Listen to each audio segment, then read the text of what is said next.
নেশাজাতীয় সামগ্রীর বিরুদ্ধে ফের কাছাড় পুলিশের বড় সাফল্য। গতকাল শিলচর বাইপাসে অভিযান চালিয়ে ফোর্ড ইকোস্পোর্ট টাইটানিয়াম বাহন থেকে 6 কোটি 50 লক্ষ টাকার হেরোইন উদ্ধার করেছে জেলা পুলিশ। সঙ্গে আটক করা হয়েছে 3 জনকে। ধৃত 3 জনের মধ্যে 2 জন মহিলা, 1 জন পুরুষ রয়েছে বলেই জানিয়েছেন পুলিশ সুপার নোমাল মাহাত্তো। রবিবার পুলিশ সুপার কার্যালয়ে আয়োজিত এক সাংবাদিক সম্মেলনে পুলিশ সুপার জানান, AS26A2522 নম্বরের একটি ফোর্ড ইকোস্পোর্ট টাইটানিয়াম বাহন থেকে 105টি সাবানের বাক্স থেকে উদ্ধার করা হয় 123 কিলোগ্রাম ওজনের হেরোইন উদ্ধার হয় 105টি সাবানের বাক্স থেকে। জেলা পুলিশ গোপন অভিযান চালিয়ে পাচারকারীদের উদ্দেশ্যকে ভেস্তে দিয়েছে। আটক ব্যক্তিদের হেফাজতে রেখে পুলিশ টানা জিজ্ঞাসাবাদ চালাচ্ছে। আটক ব্যক্তিদের বিরুদ্ধে পুলিশ মামলা দায়ের করে শীঘ্রই আদালতে প্রেরণ করা হবে বলেই জানিয়েছেন পুলিশ সুপার। ধৃতরা হলো বছর 37-এর চিংলাম, বয়স 32-এর মেহমাদা আবেম ও 25 বছর বয়সী শাহরুখ আলী। ধৃতদের মধ্যে 2 জন মণিপুর রাজ্যের, 1 জন বরপেটার বাসিন্দা বলেই জানা গেছে। হিফজুর রহমান বড়ভূঁইয়ার রিপোর্ট, BM নিউজ 24। ড্রাগস বা নিচাযুক্ত সামগ্ৰীৰ অবৈধ সৰবৰাহৰ বিৰুদ্ধে আমাৰ অভিযান অব্যাহত আছে আৰু এই অভিযানৰ এক অংশ স্বৰূপে যোৱা কালি আমি এটা বিশেষ অভিযান এই সংক্ৰান্তত আমি চলাইছিলোঁ আৰু এই সংক্ৰান্তত আমাৰ শিলচৰ বাইপাছত এই অভিযান চলিছিলে আৰু অভিযান কালত আমি এখন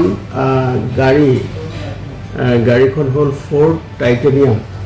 এই গাড়ীখন 3 দিনৰ পূৰ্বে চুৰাচান্দপুৰৰ মণিপুৰৰ পৰা ৰাওনা হৈছিলে আৰু সেই গাড়ীখন আমি বিশেষ খবৰ সূত্ৰে আমি সেই গাড়ীখনক ইণ্টাৰচেপ্ট কৰোঁ আৰু ইণ্টাৰচেপ্ট কৰি আমি যেতিয়া গাড়ীখনৰ 3 জন ব্যক্তিক আমি গাড়ীখনত তেওঁলোকে আহিছিলে আৰু 3 জন ব্যক্তিকে আমি আটক কৰোঁ আৰু আটক কৰি আমি তেওঁলোকক সোধপোছ আৰম্ভ কৰোঁ। যি 3 জন ব্যক্তিক আমি আটক কৰিছোঁ তেওঁলোকৰ নাম আছিলে মিছ চিমলাম আৰু তেওঁৰ বয়স 37, ৱাইফ অফ ছেশ্যন, ঘৰ হ'ল চুৰাচান্দপুৰ, মণিপুৰ।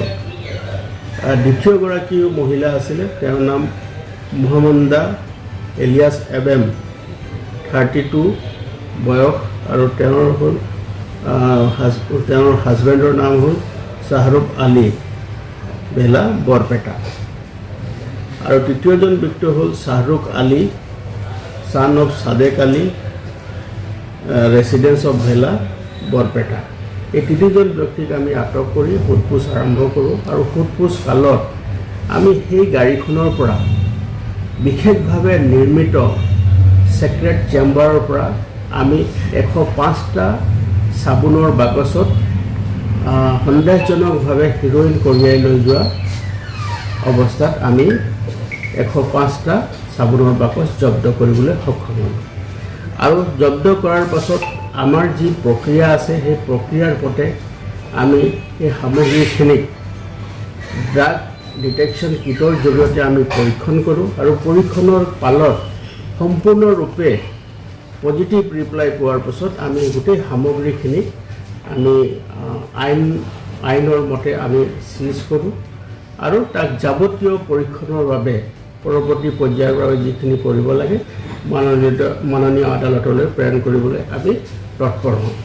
আৰু এই সংক্ৰান্তে আমি জোৰ তদন্ত আৰম্ভ কৰোঁ আৰু এই 105টা যি চাবোনৰ বাকচ আছিলে, এই চাবোনৰ বাকচত যি সামগ্ৰী, নিচাযুক্ত সামগ্ৰী হেৰ'ইন আছিলে, তাৰ ওজন 1.23 কিলোগ্ৰাম, মানে 1 কেজিতকৈ বেছি।